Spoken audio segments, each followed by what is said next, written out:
Shalom. Adorable Père, dans le nom puissant de Jésus, nous te disons merci ce soir, grand roi. Merci pour tout ce que tu fais pour nous. Merci pour la grâce que tu as donnée à chacun de nous pour encore écouter ta parole. Merci pour tout. Je prie que ta parole soit avec ta puissance au nom puissant de Jésus. Agis continuellement comme tu le fais. Au nom de Jésus, nous avons prié. Amen. Et une fois encore, je nous souhaite tous bonne et heureuse année. Et c'est important, bien-aimés dans le Seigneur, que lorsqu'on parle que l'année soit heureuse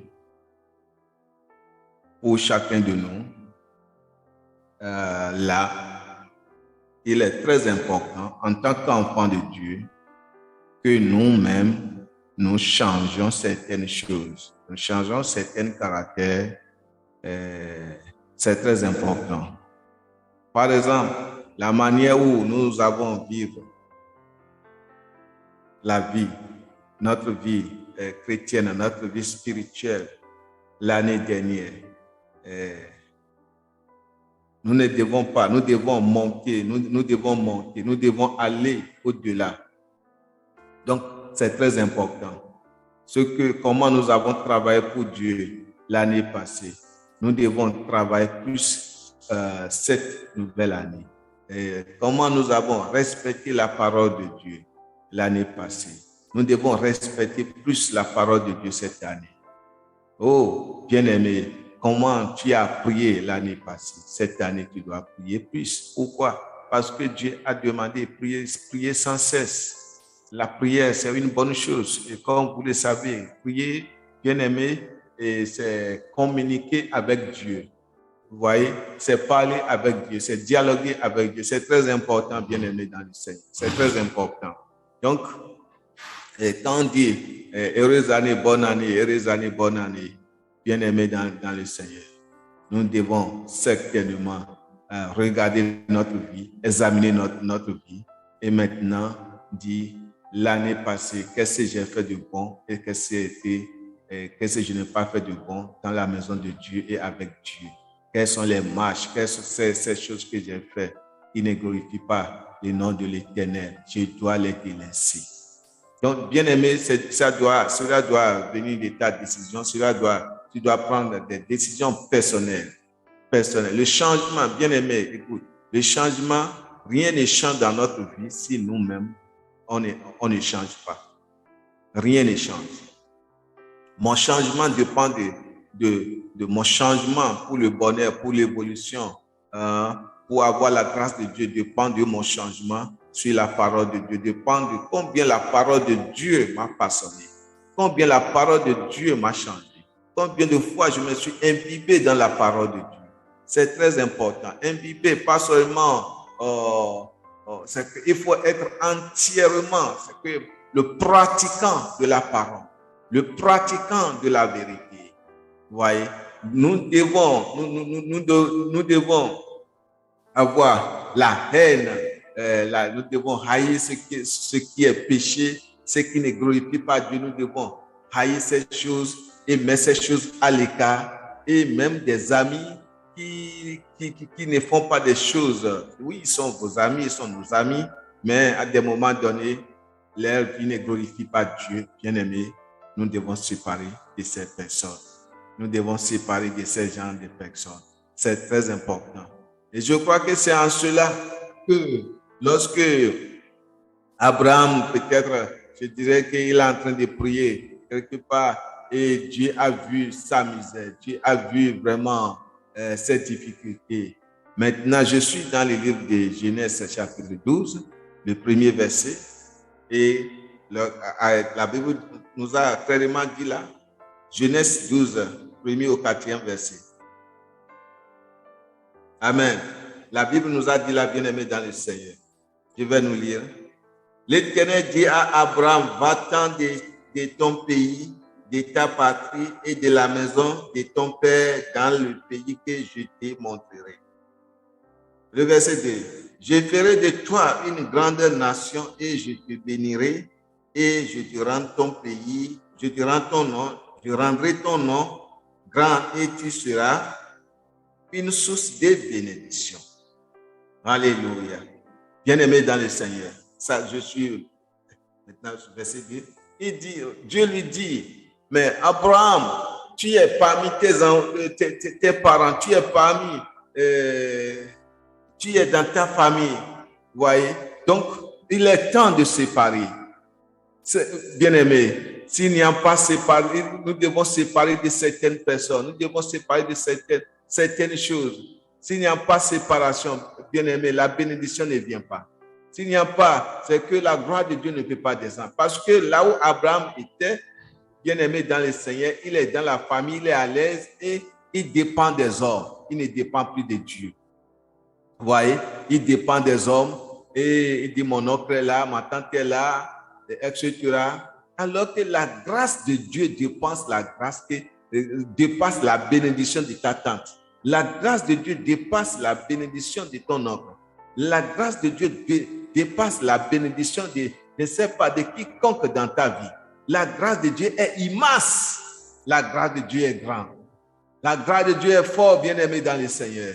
Mais, bien-aimé, il est là, il est là, notre patriarche dans le temps, il est là, s'est contenté de ce petit, de ce petit gloire, des hommes, se confier aux hommes, il est là, rien ne bouge, vraiment, et il se croyait béni. Vous savez, des gens sont malheureux, des gens sont, il y a certains qui sont en train de souffrir, mais ils se croyaient bénis, ils se croyaient vraiment bien, mais bien aimés, alors qu'ils ne sont pas vraiment heureux. Il faut que Dieu ouvre les yeux, il faut que Dieu ouvre les connaissances. Et en ce moment-ci, la Bible nous a dit, Dieu a ouvert l'imagination d'Abraham. Dieu est venu maintenant vers lui. Il dit, Abraham, assez c'est assez. Maintenant, tu dois bouger. Tant que tu demeures dans ce lieu, tant que tu restes là, et chaque année, on te dit, heureuse année, Abraham.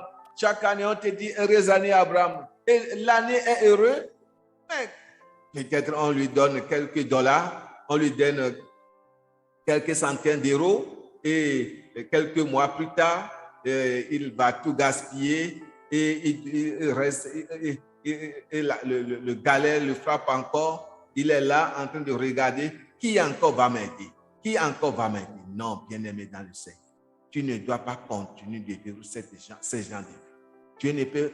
Dieu ne nous a pas créé de vivre ces gens de vie. Dieu nous a créé de dépendre en lui et de le croire et de le suivre et d'aller, d'agir selon sa parole et nous verrons sa gloire. Mais en ce moment, il est parmi ses parents. Rien ne bouge. Et Dieu dit maintenant, Abraham, quitte ce pays. Et Abraham a obéi. La Bible nous a clairement dit, Abraham a obéi. Et il a écouté la parole de Dieu. Il a agi selon la parole de Dieu. Et dans ses promesses, quand Dieu lui dit, dans ses promesses, Dieu dit, lorsque tu as obéi, lorsque tu pars, Dieu lui a dit quelque chose. Il dit, je te bénirai et je te ferai une source de bénédiction. C'est que je te bénirai, ça c'est une autre chose. Maintenant, l'autre chose, c'est que je te fais une source de bénédiction. Il est béni pour être encore une source de bénédiction. Bien-aimé, la plus grande bénédiction, c'est d'être source de bénédiction. Source de bénédiction veut dire quoi? Veut dire que tu es béni pour bénir les autres.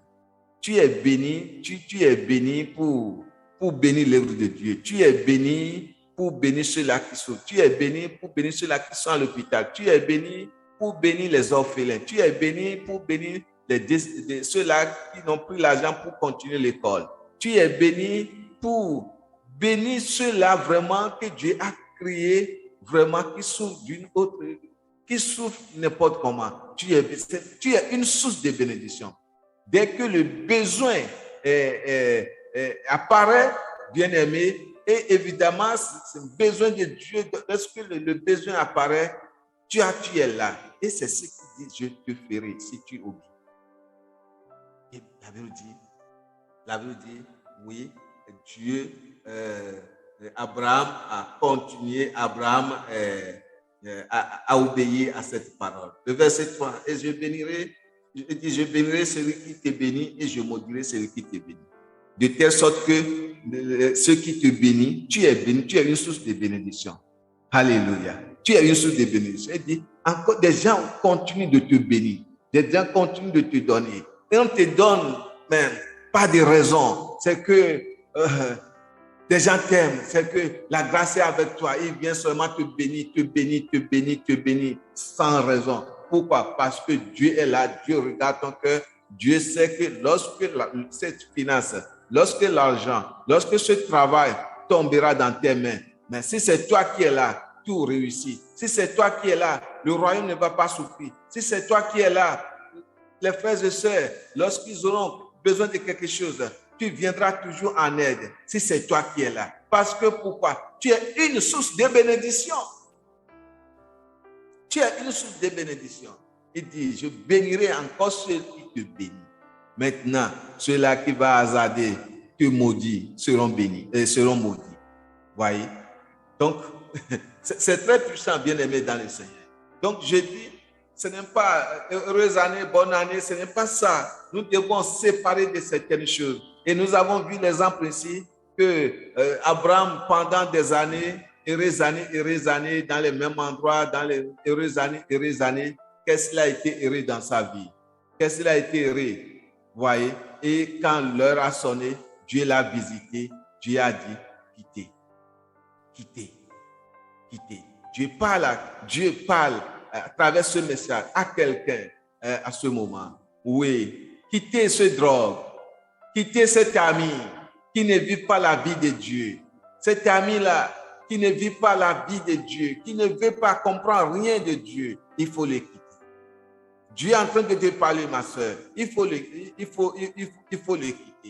Oh, mon frère, cet ami-là qui t'amène à la débauche, qui t'amène à la prostitution, bien-aimé. Oui, l'année ne peut pas être prospérée pour toi si tu continues dans les débauches, dans ce genre de choses. Il faut le quitter. Et c'est ça la volonté de Dieu pour toi cette année. C'est ça le vœu de Dieu pour toi. Dieu veut te bénir, Dieu veut bénir quelqu'un, Dieu veut élever quelqu'un. Mais Dieu ne bénit pas dans le péché. Dieu ne bénit pas, il est une lumière. Dans l'obscurité, il ne peut pas te bénir. Laisse la lumière de Dieu jaillir maintenant. Laisse la lumière de Dieu et chasser les ténèbres qui attendent depuis longtemps, envahir ton être, envahir ton cœur. Laisse la lumière de Dieu dominer au nom puissant de Jésus. C'est très important, bien-aimé dans le Seigneur. C'est très important. C'est pourquoi la Bible nous a dit, dans le livre de Romains, chapitre 6, regardez, il dit que, oh, thank you, Jesus. Hallelujah. Romains chapitre 6, le verset 1 et 2 d'abord. Verset 1 et 2 d'abord. Il dit, que dirons-nous donc? Demeurerions-nous dans le péché afin que la grâce abonde? Voyez, c'est pourquoi il a dit à Abraham de quitter. Alléluia. Il lui a dit de quitter. Que dirions-nous donc? Demeurerions-nous dans le péché afin que la grâce abonde? Non, c'est une question bien aimée dans le Seigneur. Mais non, nous devons nous repentir. Alléluia. Dieu nous interpelle ici. Nous devons nous repentir. Le verset dit, loin de là, le verset qui nous a donné la réponse. Il dit, loin de là, nous qui sommes morts au péché. Point d'interrogation, mon frère, ma soeur. Est-ce que tu es mort au péché? Est-ce que tu es mort au péché d'adultère? Est-ce que tu es mort au péché du vol? Est-ce que tu es mort au péché du mensonge? Est-ce que tu es mort au péché de la haine? Est-ce que tu es mort au péché de la cupidité? C'est une question. Et c'est toi seul qui peux répondre cela. Dieu regarde ton cœur. Dieu t'interpelle à ce moment. C'est très important. Et il continue. Comment vivrions-nous encore dans le péché? Comment vivions-nous encore dans le péché?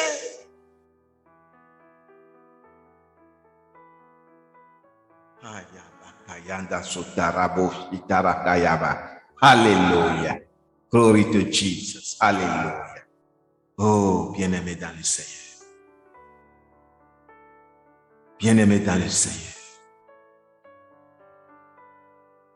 Pour que l'année soit bonne, nous devons vraiment changer. Nous devons regarder les choses à la manière que Dieu le veut. Pas à la manière que nous le voulons.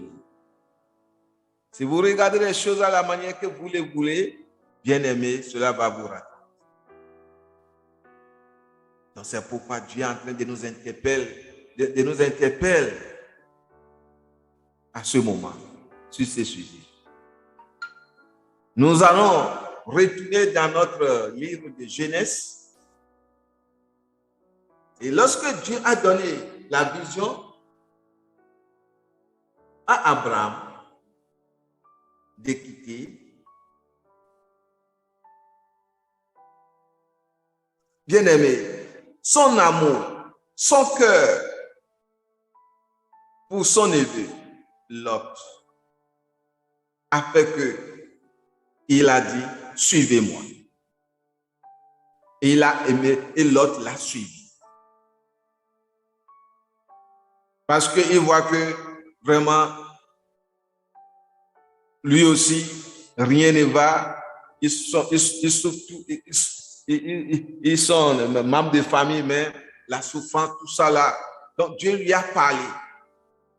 Mais Dieu ne lui a pas communiqué, Dieu ne lui a pas dit d'amener son neveu. Mais lui, c'est l'amour, un bon cœur. Il a amené l'autre. Mais bien aimé. Et lorsque la Bible fait comprendre, lorsque l'autre a commencé par être prospéré, parce que la grâce de Dieu, lorsqu'il a commencé par être prospéré, parce que la grâce de Dieu qui est sur Abraham a commencé par répandu sur lui aussi. Mais l'autre ignore que ces bénédictions, que cela vient de la grâce de Dieu à travers son oncle Abraham. Vous voyez, Dieu qui a promis a commencé par bénir et bénir. Et les troupeaux étaient vraiment si grands. Et un jour, bien-aimé dans le Seigneur,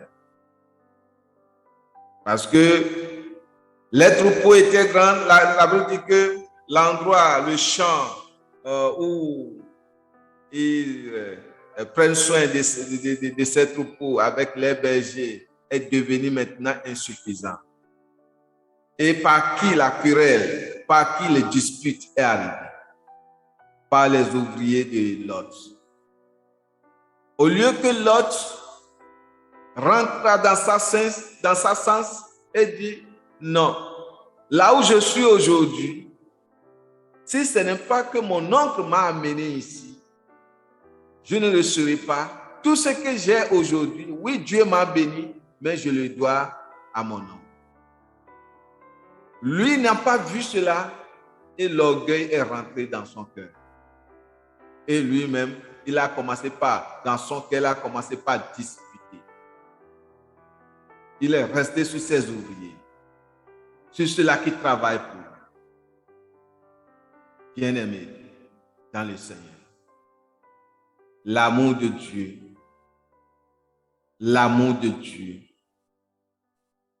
le vrai amour de Dieu ne cherche pas son intérêt personnel.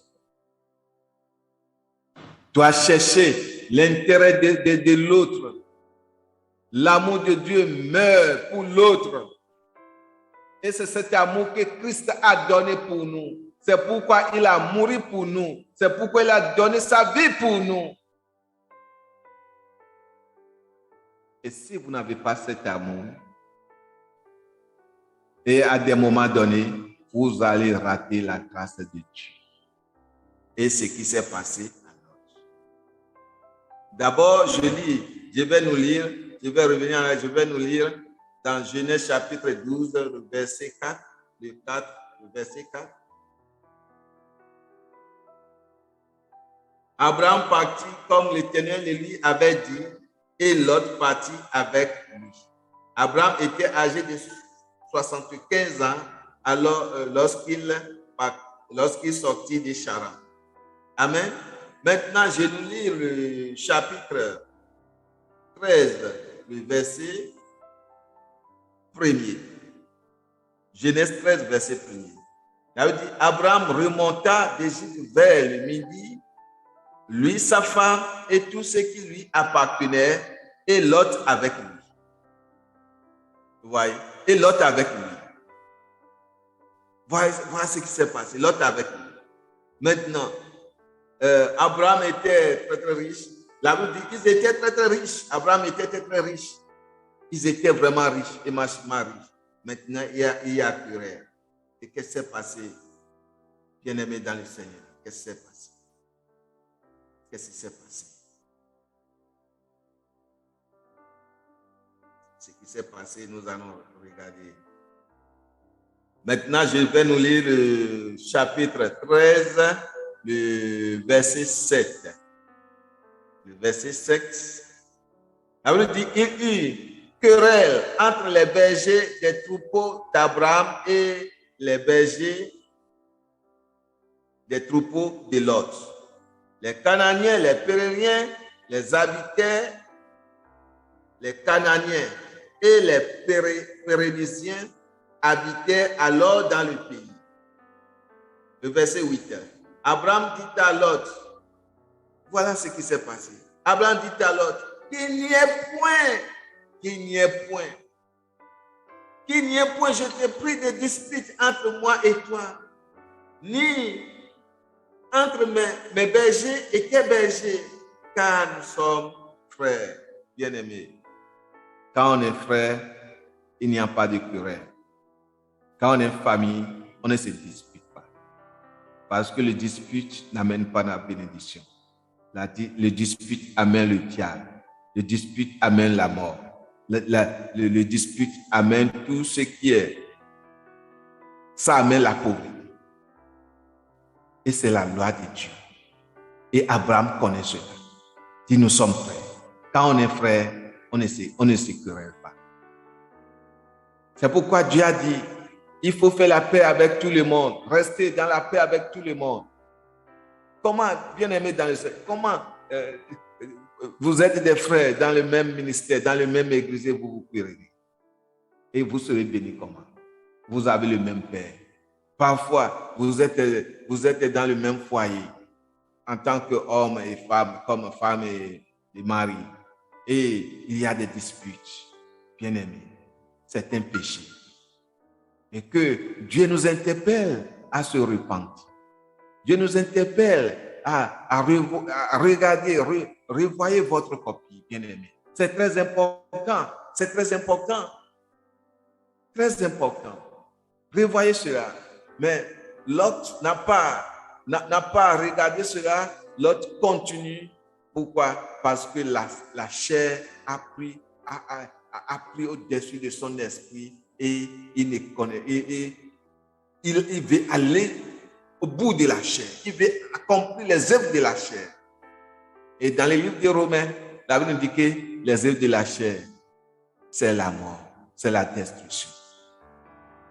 Et c'est ce qui s'est passé effectivement avec Lot. C'est la mort et c'est la destruction. Son nom dit, qu'il n'y ait point de quoi, de dispute entre moi et toi, ni entre mes bergers et tes bergers, car nous sommes frères. Le verset 9. Tout le pays n'est-il pas devant toi? lui a posé, tout le pays n'est-il pas devant toi? La Bible dit tout est à nous. Mais tout est à nous. Nous devons aussi aller dans la sagesse de Dieu et vivre la parole de Dieu et agir selon la parole de Dieu. Si on nous dit tout est à nous et nous irons selon la chair, tout ce qui est à toi, tu ne pourras pas le posséder. Amen. Il dit, c'est pas toi donc de moi.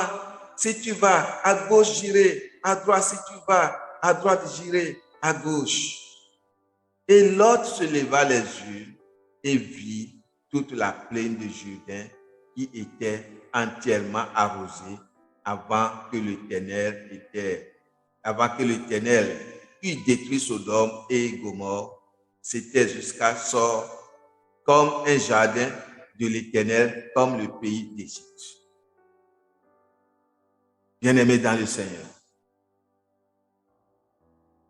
lorsque vous n'avez pas l'Esprit de Dieu, ou peut-être vous êtes né de nouveau, peut-être vous avez reçu le Seigneur et vous n'êtes pas vraiment enraciné en Christ, et que l'argent, vous avez commencé par compter l'argent, vous avez commencé par avoir certaines succès, évolutions, et vous n'êtes pas vraiment imbibé dans la parole de Dieu. Cela détruit.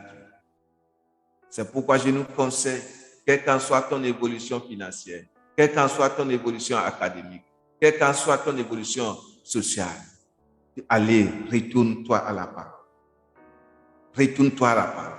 Si l'autre avait été retourné, vraiment enraciné dans la parole, comme son oncle, je ne pense pas que sa fin serait si catastrophique. Parce que nous avons vu, sa fin était vraiment catastrophique de manière où, la Bible dit, il a levé les yeux et il a choisi, il a vu que, bon, maintenant, là, il y a là où il y a des herbes vraiment vertes, il a choisi, pour lui, pour ses yeux, c'est bon, là où il a choisi, c'est bon, que l'autre, son oncle, reste dans la pauvreté, que son oncle reste dans tout son état. Donc, lui, il a vu que, bon, j'ai choisi. Il a laissé le déchet, il a laissé là où tout semble très mauvais à son oncle. Dans son cœur. Mais, ne sachant pas que ces pays qu'il est en train de voir, en train de briller, il a vu que vraiment tout est bon là-bas, que Dieu a déjà fait un plan sur ce pays. Quand nous évoluons, nous avons vu que là où il dit que le pays où il a, là où il a vu que les gens de Sodome et Gomorrhe sont méchants. Sont méchants. Bien-aimés. Qu'au de temps, j'aimerais que nous arrêtions ici pour le moment. Et si Dieu nous donne grâce, nous allons évoluer avec ce message. Et le conseil de Dieu, ce soit pour nous, est que il faut que tu sois fidèle. Fidèle à chaque instant que quelqu'un t'a confié quelque chose. Fidèle partout. Fidèle en toutes choses. Et il faut ne pas être un homme ou une femme ingratitude. L'ingratitude, c'est de ne pas reconnaître le bienfait que Dieu nous a fait ou bien le bienfait qu'un être humain, son prochain lui a fait. C'est ça l'ingratitude. C'est quelqu'un t'a béni, mais c'est comme s'il ne t'a rien fait. C'est ça l'ingratitude. Nous ne devons pas continuer cela cette année. Donc c'est pourquoi nous allons nous incliner dans la prière ce soir. Et nous allons demander, au Seigneur, pardonne-nous. Peut-être nous t'avons offensé l'année passée par nos caractères, par nos actes, par nos paroles. Et voilà, etc. Prions.